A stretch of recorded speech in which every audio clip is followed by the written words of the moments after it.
Suntukan na lang. Putik. Suntukan na lang daw. Gusto mo, suntukan tayong dalawa eh. Salubong tayo. Ewan ko kung saan pulutin tong Chris Ulo na to. Sabi niya, suntukan. Tinan mo, naghahamon mo mga kababayan. Chris Ulo, gusto mo tayong dalawang suntukan. Salubong na lang tayo eh. Saan ka ba? Tiga Bulacan. Ako tiga Taguig. Quezon City tayo, circle tayo, suntukan. Sports lang, walang sumbungan. Baka magbarangay ka. Mga kababayan, naghahamon ng suntukan. Ako napapalag dito kasi ako lang naman maliit sa mga DDS eh. Pag napanood mo to, sabihin mo, Boy Sardinas, sige, sports lang tayo. Suntukan tayo dyan sa may circle. Tanso vlogger versus DDS vlogger, nagsuntukan sa may circle. Sports? Natin. Si Daniels, kabangkit sa kapatuan. Nag-contempt sa Wala, hindi papalagyan si Chris Ulo. Lampa yan eh.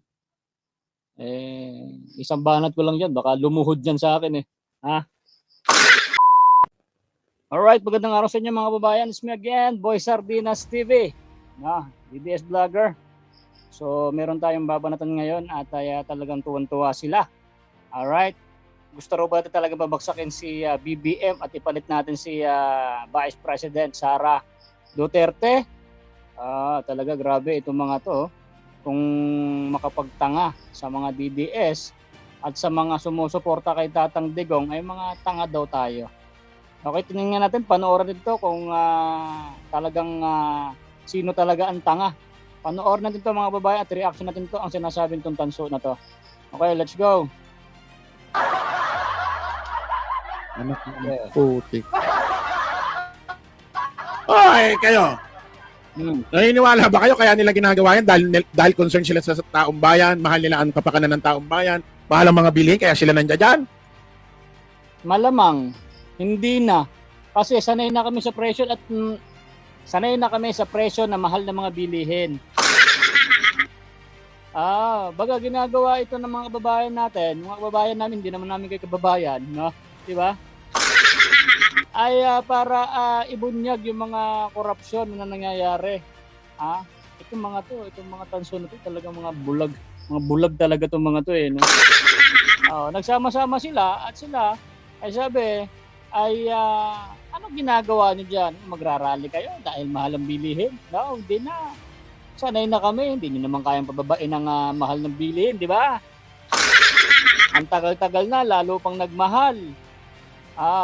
Buti nga, si Tatang Digong nakaupo. Nagdaan pa yung mga tawag dito, ang mga dilubyo, pandemic, di ba? Hindi naman naubos yung pera, kumasya. Tapos tumaas pa ang mga sweldo ng mga pulis, mga teacher, at mga manggagawa. Yan ang nagawa ng mo, ni BBM mo. Sige, tuloy pa natin to.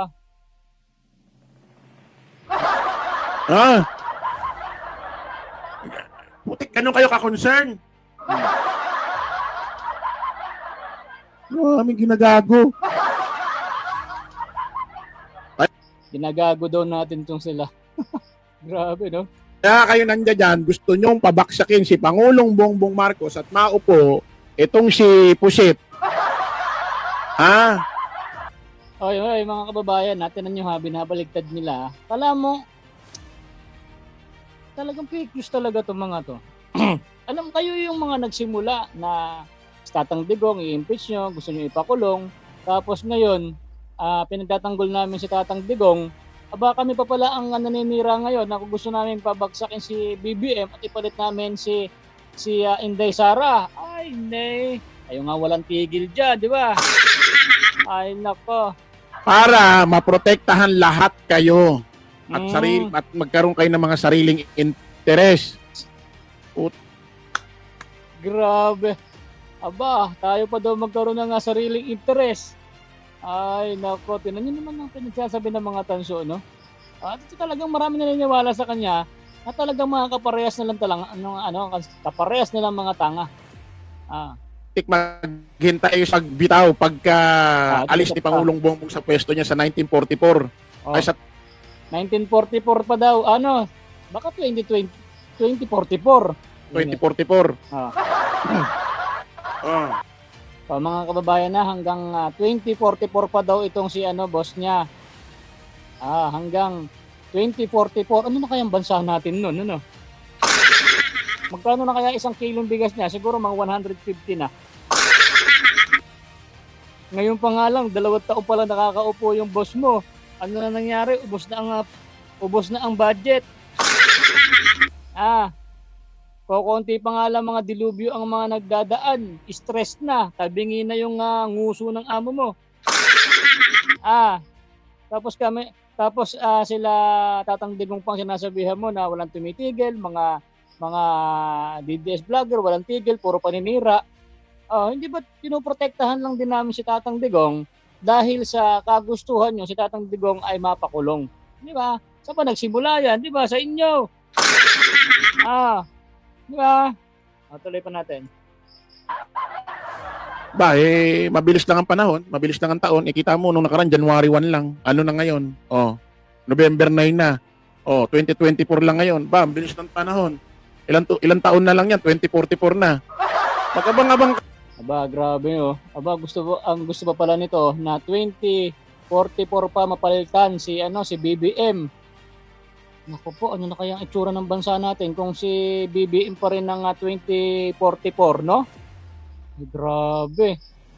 Imagine niyo, napakatagal pa ng 2044. Sa bagay, sila tuwan-tuwa dahil pare-pare sila nakikinabang sa gaban ng bayan. Diba? Pero hindi papayag ang taong bayan. Nako, itong mga tanso na to, akala naman nila na talaga naman na magwawagi pa rin sila. Akala naman nila mag-i-extend pa si BBM. Nako, kabado na rin tong mga to eh. Di ba? Kita mo, meron tayong upload, di ba? Yung ICC nakapasok na dito sa Pilipinas. Abangan nyo pa yung mga susunod na mga pasabog dyan, mga kababayan. Kayo mga... Diba? Hindi kayo makapaghintay. O gusto nyo, iupo nyo si Digong. Gusto nyo, iupo nyo si Digong sa 2044. Sabi nyo, maghintay siya. Mga didishit, okay lang ba pag si Pangulong Bongbong umalis na sa pwesto niya sa 2044? Ay, nangarap pa tong taratadong to. Nangarap ka pa. Palagay mo, papayag ang taong bayan na maabot pa ng 2044 yung si BBM? Imagine mo, kung ganong katagal na yon, hindi naman siguro tanga ang mga taong bayan, di ba? Kayo maging tanga, pero kami, mas marami kami, hindi kami magiging tanga na tatagal pa yung boss mo. Nako, Diyos ko. Kung kayo may tiyaga, kami, hindi kami magtsatsaga dyan. Hoy! Gumising na kayo, mga siraulo. Gagawin yung presidente si Digong. Kahit ako, papayag na ako. Sa 2044. Ano kaya itsura ni Digong no? Sa 20... Ano kaya itsura nito mga tanso vlogger ito? Pagka si Tatang Digong o si Vice Sara ang naupo ulit. Ano kaya ito? Magtutuloy pa kaya mag-vlog itong mga hindot na to, no?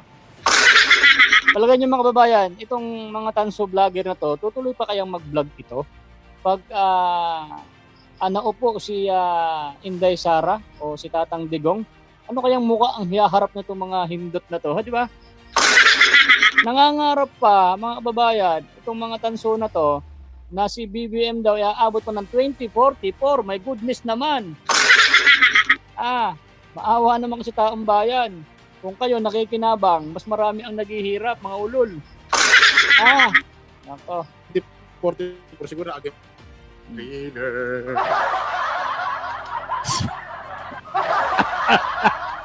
Tingnan nyo ha, mga babayan na kung paano balahurain si Tatang Digong ng mga tanso. No? Ginagawang katotohanan talaga. Samantalang, wala naman tayo nakikita sa pagbabago ng BBM nila. Okay? At si Tatang Digong daw ay mangarap pa. Pwede daw maupo sa 2044. Naku, Diyos ko. Kung sakaling 2044, mababa na sa pagkapangulo si BBM, at kung sakaling buhay pa na si Tatang Digong, no? Lahat kayo makukulong. Pero naku po, Diyos ko, hindi. kahit sa isip ko o sa isip ng mga taong bayan, wala nang papayag na abot pa ng ganyan katagal ang BBM nyo. E paano kung sa dami pa ng mga dilubyo o marami pang mga baha, marami pang bagyo ang dumaan, tapos may mamimigay lang ng mga tigi-tigisang plywood, tigi-tigisang yero. Pangkulungan lang ng aso, Diyos ko. Di ba? Kaya mga kababayan, no, ang binamamalita nila, mas marami doon ang naniniwala na kay BBM na talagang ewan ko kung saan nila kinukuha yung mga ka-fake news na yan. At may sinasabi pa itong mga tanso na to at malamang daw si Tatang Digong Duterte daw ay hindi na mananalo sa Davao. At ang mananalo na daw doon sa Davao ay yung kanilang manok, no? Manok na hindi makatuka. Na walang alam na gawin kung hindi mangurakot. No? Sasabihin sa mga kababayan natin, ay nako, iboto nyo. Magbabago ang Davao, magbabago ang Pilipinas, bababa ang presyo ng bigas. Pero kabaligtaran, nanakawin lang pera natin, no, ang kaban ng bayan. At sa kabila nun, itong mga tanso na to, tuwan-tuwa pa at pinagtatanggol ang mga drug addict, pinagtatanggol pa ang mga namamatay sa mga drug on war, dahil siguro mga addict tong mga nabuhay na to, no? Alam niyo mga kababayan, itong mga ganitong mga tao, wala itong mga kaluluwa. Kasi mas pabor pa sila sa mga gumagamit ng drugs at yung gumagawa ng masama, no? Talagang pinagtatanggol pa nila. Kita nyo nga yung Pangulong si BBM yung nagkasala talaga na talagang hindi talaga maaring makalaya dahil nakakulong at nasistensya naman, abay nakalaya, di ba? Ganyan ba ang Pangulo nyo? My goodness! Pagsigising na kayo! Thriller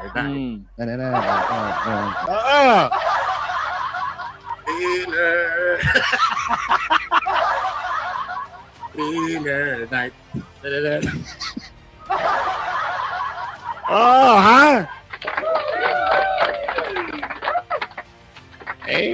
Nung nakaraang may video, pinakita nasa Maisog, pipilay-pilay na Paano sa 2044?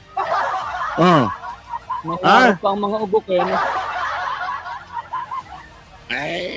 Sino gusto niyo po? Si BP Inday sa 2044. Ano na kaya itsura ni BP Inday sa 2044, no? May isang balit. Lagyan natin ng echo. Test mic. May isang balit. Ang tinig ay ganyan. So ayan, kita nyo mga kababayan na, ganyan ho ang mga tanso vlogger. Ganyan ho sila kababastos. No? Ganyan po sila kabastos. Ganyan po nila binabastos ang ating Vice President at si Tatang Digong. No? Siyempre mga bayad ho yan mga yan Bayad. Balita ko, pupunta nga ho ng Hong Kong yan at meron silang sponsor. Siyempre, balato, sa kurakot. Diba? O kaya mga kababayan, itong mga to, sabagay, ilan-ilan lang naman sila. Ilan-ilan sa milyon-milyon na taong bayan dito sa Pilipinas, ilan lang naman ang naniniwala sa kanila. Pero sa kanilang mga utak, mga kababayan, marami daw ho sila. At sinisigurado niya na hindi mananalo itong si Tatang Digong dyan sa Davao pagka nagkaroon na ng eleksyon at pinamumukha nila na hindi mapapalitan daw si BBM sa hanggang 2044 daw sila. Di ba? Hanggang 2044 nangarap pa kayo mga hindot kayo. As fast forward na natin. Okay, come on. Ng mga congressman. Kumbaga siya panalo dun sa eksena na yun. Sino? Yan ang style niya. Ko na lahat sweldo ko yan, pati yung retirement ko. Ayan na to. Sila pa ang galit ngayon. Buang. At sinabi pang ipakuntin ka daw. Sige daw. Si Paduano nagsabi kanina lang. Sino? Paduano, yung Congressman Paduano. Congressman Paduano. Kasi Sino yung unggoy na yan? yung taga-saan. Yan dapat sa inyo. Actor na Ano sabi ng Tatang Digong? Sino yung unggoy na yan? Dinaunggoy kayo. Sabi, Congressman Paduano! Putik, hindi ka kilala Congressman Paduano ni Digong. Hindi naman namin talaga kilala yan eh. Doon lang sa lalawigan na lang yan kilala. Naku naman, kayo lang nakakakilala dyan eh. Patakbuhin mo ng senador yan, hindi mananalo yan. Kasi hindi naman talaga kilala yan, hindot ka. Ah, Sino ka raw unggoy ka? Putik, Oo. Naku, sigurado ano kaya masasabi ni Paduano dito? Naku, lalong iinit ulo nito. kahit uminit pa ang ulo niyan, walang kwenta yan kay Tatang Digong. Para lang ano yan, para lang bulate, no? Parang bulate lang nalagyan ng asin yan. Ah, Sigurado. Abangan natin kung ano yung sasagot ni Paduano rito, putik. Oo. paano pa makakasagot dyan, boy? Mga official nga dyan sa Quadcon, mga nagretiro na, natakot na kay Tatang Digong. Ano masasabi mo dyan? Alam mo, itong mga tanso na to, pag merong mga ganyan na mga nagretiro dahil hindi na tumatagal sa mga usapan about kay Tatang Digong, hindi nila binablog, no? Kasi mga ugok talaga yan, mga fake news lang yan. At ang nilalabas talaga nila sa kanilang mga subscribers, syempre, mga nauto niya na yung mga nanonood sa kanya, aalagaan niya yan kasi kahit anong ka-fake news ang ilabas niya ito sa kanya mga subscribers, followers, maniniwala ho sa hindot na to. Diba? Tawagin mo, Paduano, tawagin mong zombie. Tatang Digong, zombie ka na do, Tatang Digong. Zombie malaki ang utak, hindi katulad nyo, may utak kayo, mga lusaw. Kita nyo, may sinabi si Tatang Digong dito na sabi niya, pera ko ginamit ko, sa retirement ko. Alam mo, ang sinasabi niya, nagpaparinig yan si Tatang Digong sa mga hindot na mga kurap dito sa bansang Pilipinas. Pinaparinggan lang kayo dahil hindi siya kurap. Kayong mga kurap ay tatamaan. Di ba? Kayo, ang gaganda ng mga sakyan yung mga hindot kayo. Kung saan kayo nakakabili. Nagpapasara pa nga kayo ng isang butik dyan sa ibang bansa. Grabe. Pero yan, hindi nila yan binablog. Yan, no?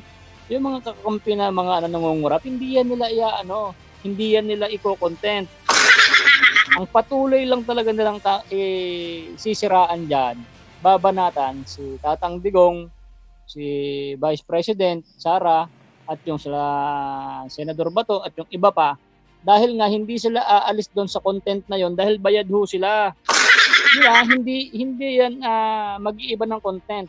Kahit alam man ho nila yan na pa-fake news na yung mga sinasabi nila, ay dahil ho sa pera, ay po yan, dire-diretso ho yan. Mawawalan ho sila ng kita Kahit sinasabi ho nila na maraming naniniwala sa kanila, na kahit konti lang din naman, mga 20,000, 10,000 lang na naman din na nanonood sa kanila, sobrang dami na raw po nila doon, no? Iko-compare mo ba naman sa milyon ng mga tao sa Pilipinas, mga bobo nga kayo, di ba?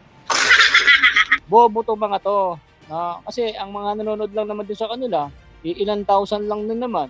10,000, 20,000, 40,000, minsan naabot ng 100,000, 70,000 ang nakakapanood. Iko-compare nyo sa milyon na tao, mga baliw, tanga. Kayo ang mga tanga, mga hindot kayo. Suntukan na lang. Putik. Suntukan na lang daw. Gusto mo, suntukan tayong dalawa salubong tayo. Ewan ko kung saan pulutin tong Chris Ulo na to. Sabi niya, suntukan. Tinan mo, naghahamon mo, mga kababayan. Chris Ulo, gusto mo tayong dalawang suntukan, salubong na lang tayo saan ka ba? Tiga Bulacan, ako tiga Taguig. Quezon City tayo, circle tayo, suntukan. Sports lang, walang sumbungan. Baka magbarangay ka. Mga kababayan, naghahamon ng suntukan. Ako napapalag dito kasi ako lang naman maliit sa mga DDS pag napanood mo to, sabihin mo, Boy Sardinas, sige, sports lang tayo, suntukan tayo dyan sa may circle. Tanso vlogger versus DDS vlogger, nagsuntukan sa may circle. Sports? Natin. Pero si Daniels, abante sa Paduano. Nag-contempt sa Wala, hindi papalagyan si Chris Ulo. Lampa yan. Isang banat ko lang dyan, baka lumuhod dyan sa akin You don't scare me a bit. Nak. Galing na ako pagka-presidente, huwag nila akong kanunin. Galing na na Kita nyo nga, dating presidente, kung balahurain lang, di ba? Di ba? Ganun lang, ganun humang balahura yan. Kasi nga, utos ho sa kanila ng boss nila, balahurain nila, siraan nila ang dating Pangulong Duterte, mga kababayan, para masira ng masira. At kung tumakbo man itong si Tatang Digong o si Vice President Sara, ay hindi na ho mananalo. Pero hindi mga tanga ang mga kababayan natin, di ba? Ay nako, sa panahon ngayon, medyo tumagal na si BBM, ay namumulat na ho ang mga tao. 'Di ba? Yung sinasabi nila na 40 million na ipapamimigay doon sa mga nasalanta ng bagyo, hihintayin natin 'yan. At yung sinasabi nitong tanso na to, na nagbigay ng maraming yero at mga kahoy, mga pandingding, wala hong lumalabas ho na video. Fake news lang ho talaga. Nagagalit po sila doon sa mga tawag dito, yung picture na konti lang yung binigay, hindi lang daw ho yun ng binigay, no? Imahe lang daw ho yun, imahe. Pero sa totoo, yun na ho yung binigay sa kanila. At ang sabi pa nito, nagbigay daw ho ng 10,000 si BBM, pero sa totoong buhay, wala ho. Na? Meron siguro magsasabi na nabigyan ng 10,000 pero mabibilang nyo sa kamay.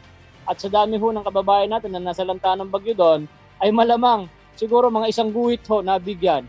Pero hanggang ngayon, wala akong lumalabas. Kaya nga pinagmumura si BBM ng isang lola. Di ba? Kaya mga kababayan, itong mga ganitong mga tanso vlogger, mag-iingat ho kayo dyan. Baka makapanood kayo. Tapos nagbigla kayong BBM, ay nabulag na ho kayo. Nalason ho kayo na ng kanilang mga salita. Magagaling po yan. At itong mga to, maglalabas ho talaga yan ng fake news dahil nga ho, bayad ho sila. Di ba? Kaya nakakaawa yung mga kababayan natin, naniniwala po sa mga to. Biruin mo, gusto pa nila hanggang sa 2044 pa daw si BBM na mauupo sa Pilipinas. Isipin nyo nga, ano na nangyari sa bansang Pilipinas doon sa katagal na yon. Ngayon pa nga lang, ilang taon pa lang na nakaupo si BBM, ano na nangyari sa bansa natin? No? Napakarami ng korap. Marami ng mga drug addict na nakakalat, marami ng magnanakaw, marami ng magnanakaw ng motor, kung ano-ano man. Dumami na, bumalik na uhulit yung mga masasamang loob at masasamang tao na gumagawa ho ng krimen sa Pilipinas. Kaya ho magiging vigilante po kayo. Kami po mga nagbablog para suportahan po si Tatang Digong at kung sino man po talaga nakagawa talaga ng maganda sa Pilipinas, yun po ang suportahan natin. Huwag po yung mga ganyan mga tao na ang iniisip lang ho nila ay pang yung kapakanan po nila at ang bulsa nila at ang bunganga nila. So hanggang dito na lang to ang ating video mga kababayan. So ayan, ako babanat sa mga tanso na to kasi ayaw man pa natin ng mga Banateros Brothers to kasi wala naman daw kwenta. Ako naman malit lang naman tong aking channel. Ako na lang babanat to dito. Kung ito naghahamon ng suntukan, ako nang lalaban. Sports lang, walang baranggayan. At ay tingnan natin. BBM versus Duterte. Vloggers nagsuntukan sa circle. Bakit hindi? Ano ba? Wala nang practice. Suntukan na lang kagad. Nagahamon ko suntukan. Ako, baka magsumbong ka dun sa biyanan mong NBI. Naku, Diyos ko. Bakla pa naman to. Tapos mag-aaya na suntukan, Diyos ko.